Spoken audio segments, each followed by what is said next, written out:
There's a whole system out there that we haven't explored as a system.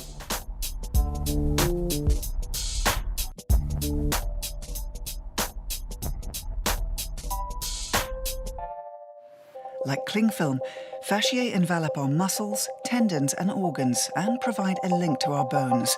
For centuries, the physiological importance of the fascia was overlooked or underestimated. But now it's considered to be key to our health.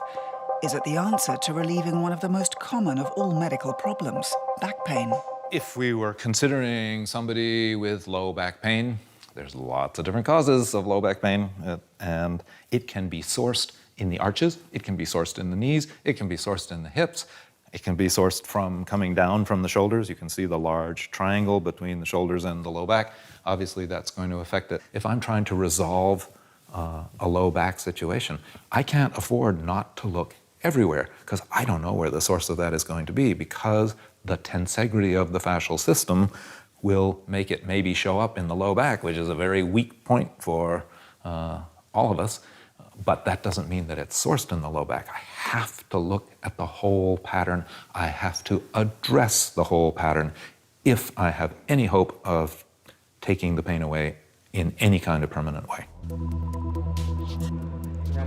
In the course of the dissection of a human corpse, Stecco shows her students how the fascia is found throughout the body.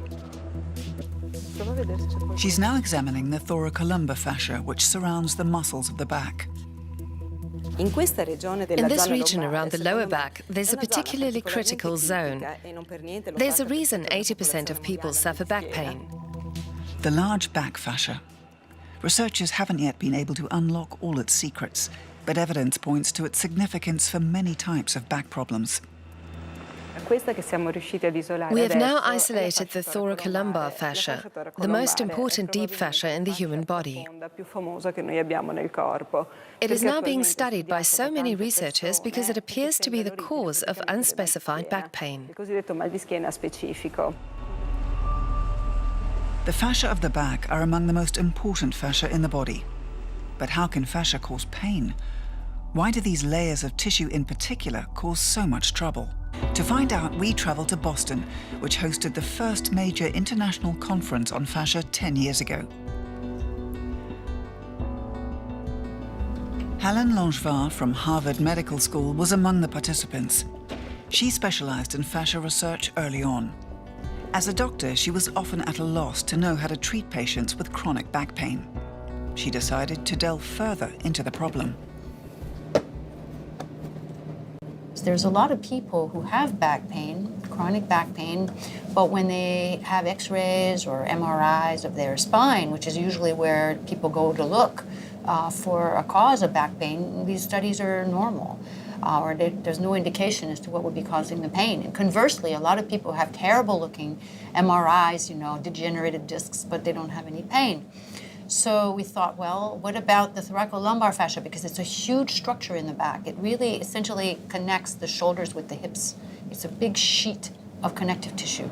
In her research comparing the tissue of people who suffer from back pain with that of people who don't, Langevin has discovered that the difference lies in the connective tissue's ability to slide. In normal people, we have two layers like this.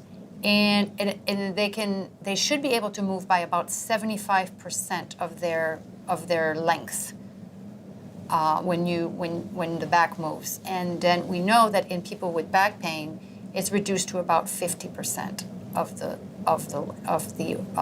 their length. So we know that there's a reduction in the amount of sliding that occurs between layers. Robert Schleif, meanwhile, is carrying out further research into the causes of back pain. With this, Schleif has provided a possible explanation for something that has long been clear to many people with back problems, that emotional stress can cause physical tension and pain. If I'm tensed up for weeks, even in my sleep, it is not mainly the red muscle fibers that are tense. They relax fairly quickly. It is the white fascia tissue, such as the sheath around the muscle. As manual therapists, we can feel that it is not the contents of the sausage, if we see the muscle as a sausage, but its skin, the surrounding membrane, that is hard. Robert Schleif and Werner Klingler are also carrying out research into hyaluronic acid. They're experimenting with therapies to improve the moisture content of the fascia and its sliding capacity. The measurement points to a fairly high moisture content. Using a special massage technique, Robert Schleip now presses down firmly on the fascia in the subject's back.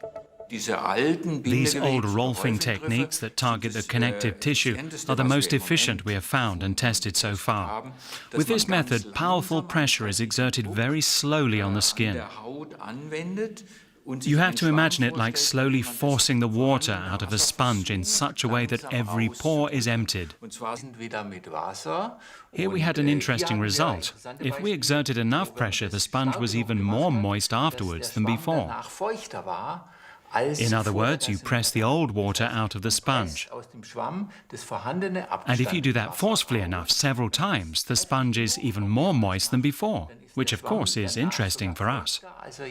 The idea is that massage realigns the collagen fibers and the fibroblasts produce fresh hyaluronic acid. New water replaces old water, enabling the fascia to slide more effectively again.